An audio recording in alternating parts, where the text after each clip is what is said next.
get 2 winners. The last book, The Core, by Jonathan Hickman, Ken Rockport's coming out next week. And then starting in August, people can get online and vote, whether it's on their comic news sites, MySpace, our website. We're going to have it all over the place.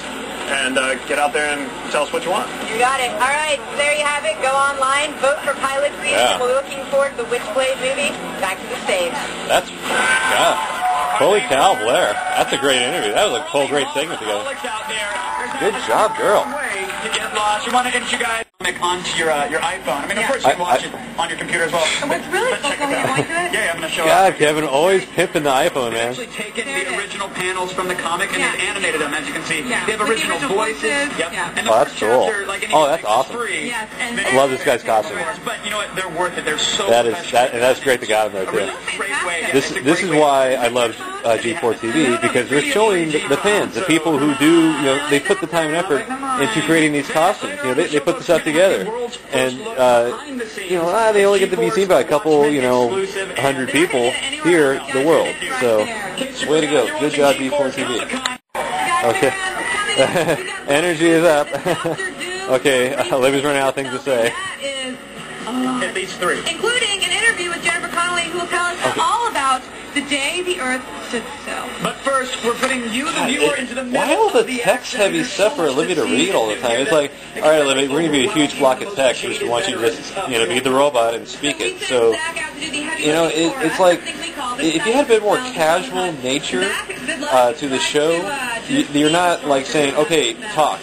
Now stop talking. Now talk. Now stop. I mean, it's like you can have a more ergonomic, just like this is somebody you just walk on the street talking to, which is what they get. But then you give this huge dump of text, which they have to read through. So that's really rough and hard on Olivia. So it's real. I mean, you really, it's. I'd say to you for maybe encourage her to explore and make sure she stays on topic. Make sure she researches. Make sure give her something to read, a fact sheet, so she knows everything. Crib notes. It's not cheating. It's preparing her for the interview. Gaming, movie props, and artists. 3 amazing areas, all under the same roof. I'll gleefully be lost for days. Let's go back to you. No, dude, you need to get more facial hair on that guy. That's good. I love Zach Selman, man. He's a great addition, and you notice how he gets really at the part of being just silly, whatever the role calls for, and he can enjoy it. So that's a good thing too. Well, thanks for being here, and I just have to go out to Kevin right now because I think Kevin's just jealous of you. Okay, so Olivia's interviewing a guy over, his enjoyment of the show, and Olivia's like immediately like, what about the TNA? And the guy's like, no, sure, but I don't really want to talk about that. I want to talk about, my favorite. So, anyways. All right, Jeff, first, what do you think the biggest summer comic book movie has been so far this year?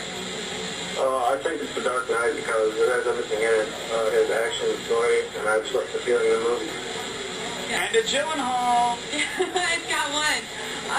Okay, so I mean, you have a big comic book movie of the year? I think it's a toss-up right now between Iron Man and Dark Knight, obviously, but people are forgetting that the Hulk was pretty damn. I'd say for realistic Dark Knight, but for like CGI, then that you got that's a whole different ballgame then. You going with Spider-Man or The Dark Knight, and why? That's actually pretty tough. I'm just going to go with The Dark Knight based on sheer numbers alone. $158 million at the box office, and plus that dancing scene at the end of Spider-Man. When the Fallout Boy emo dancing just ruined the franchise for you? Do you think Spider-Man could answer back? I mean, Spider-Man came out of the gate, they set the record, Dark Knight topped them. Do you think they'll come back?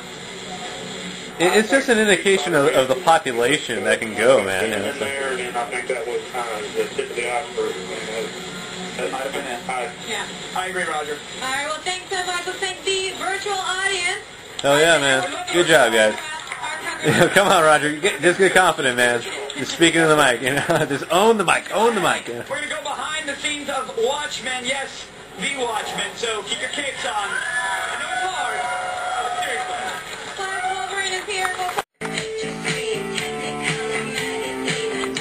I like this commercial for G4. It's tasteful, and I like the beat, and I like the presentation of everything there, of all like the different segments, online, and entertainment-wise for the channel and what's there. So, good job. You think about True Blood. Joining us now for some FaceTime, everyone. Here are Anna Paquin, Alan Ball, and the vampire himself, Stephen Moyer. Welcome to Neo Comic-Con. Thank you. Everybody's a huge fan here. I mean, True Blood premieres on HBO this September. What are we talking about? Is this like a horror series? Is this like gothic love tale? Is it a real world with vampires? What are we in store for? It's everything. With all of that, do we have confessionals? And someone's getting booted out of the vampire house? Or? Yes, exactly. It takes place in a world where vampires have come out of the coffin, so to speak, because much to their parents' dismay. But they'll work through those issues. Because synthetic blood is available. So vampires are living amongst us and working for assimilation. Well, I think many people want to see a little bit more of True Blood. I want to show them a clip because I don't think much has been out there just yet. So, folks at home, enjoy. This is the first look at True Blood. Hi, what can I get for you tonight? Do you have any of that synthetic bottled blood? No, I'm so sorry. Wow. Sam got to me a year ago, but nobody ever orders it, so it went bad. You have it first.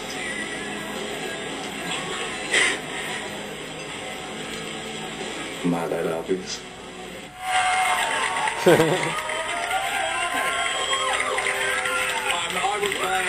I was trying to get a drink in a bar. And it looked like you were sizing her up, though. I was sizing her up, and I was trying to get a drink at the Wow. same time. Was there, I mean, people here, I think it's safe to say at Comic-Con, there's a fetish for Good I observation. think some people find vampires rather sexy, rather attractive. Is this going to be a sexual show? Is that going to be there's a connection there? Yes? Yeah. Oh, it's HBO, of course. You really meant that. No, there is. I A lot of mean, vampire sex, there's a lot of just plain old human on human sex. Well, that's good. Let's get old-fashioned human on human sex. Yeah, Fine. absolutely. Fangs or no fangs. We've done that, don't we? Yeah. Well, I mean, it's HBO. I mean, do you guys push the limits and really take advantage of the fact that you're on a network where you can get away with that kind of stuff? absolutely. Yeah, this could be on a broadcast network. No way. How much of a departure is this? She grew up from that little girl, man. Well, a lot. It's much more of it's much more fun. It's not as depressing to write. I can tell you that much. Right. Yeah. How closely are you guys following the True Blood books? I think it follows the line very much. Alan, you should answer that. Yeah, we follow the books, and when we veer away from the plot of the books, we really follow the spirit of the books. Right, so you're not worried about alienating the hardcore at all? You think they're going to be on board just as much as the HBO mainstream vampire-loving audience? I think people who love the books love the show. It's people who love vampires, man. That's a huge audience. Spent an hour or two in Barnes & Noble brushing up on the storyline. I read the first two, and I think that I was so taken in by her world and what she created. It's so amazing. And then I read Alan's pilot for the show, and it's very loyal, but also it's got so much other stuff going on that I stopped there. I didn't want to kind of spoil what Alan's going to come up with in the rest of the writers. That's pretty cool. I read 3 books, and then we started shooting, and you're right in there now. And now I'm just reading our And script. now here you are at Comic-Con, filling many, many geek fantasies. I mean, between X-Men and True Blood, are you worried about just completely dominating the nerd scene? It's probably better because that's what they're going for. I just think you're now a force to be reckoned with. I mean, people have trembled in your I think presence that's a now. really high compliment. As you should. I appreciate that. Tell me about your characters. Sophie is a telepathic waitress in the bar Merlot, where a lot of the action of True Blood happens. And she is this really strong, really outgoing, kind, blonde girl from Louisiana, and she falls head over heels in love with this vampire that walks into cool. the bar one night. With her powers, does she even bother asking customers what they want, or does she just... No, she does. She does go through the formality of pretending she's normal. But she can unfortunately hear absolutely everything going on around her, and we see that that's kind of a bad thing. Yeah, particularly seriously. on dates with normal guys and what they're thinking. Well, it's a good thing you can't hear what everybody else out there is thinking right now. We can only guess. I'm sure it's supportive, but I'm also sure it can't be aired on I'm sure television. it's flattering and supportive. Well, I know everybody's a huge fan of the online stuff you guys are doing. I'm sure they're going to tune in September. Thank you guys so much. Thanks for having